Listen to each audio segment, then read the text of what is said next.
regarde de loin, on risque de constater que les compétiteurs sont nombreux, notamment à ce qui est des législatives, mais très réduit pour les communales. Cependant, on a constaté que le pouvoir en place a mis tout un paquet pour empêcher une compétition réelle.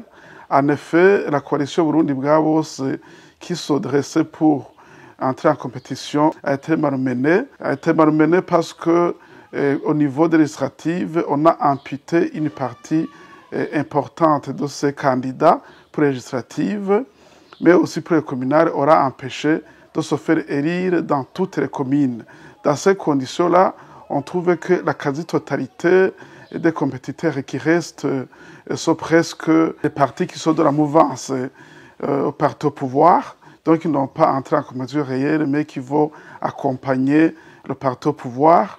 Les grands compétiteurs, notamment la coalition Burundi bwa Bose, a été empêchée de compétir dans toute liberté. Et d'autres même qui essaient, leurs membres subissent des pressions ici et là.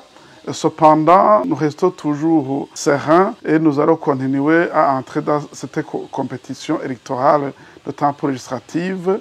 Et nous invitons aussi la population de ne pas céder à la résignation, d'aller voter et de suivre de près pour que les résultats des urnes soient les seuls proclamés. On assiste à un phénomène un peu étonnant où dans certaines communes, notamment à Cankuzo, à Makamba et à Karusi, les militants des partis politiques se sont fait élire sur les listes des candidats, sur les listes des partis politiques et de l'opposition subissent des pressions.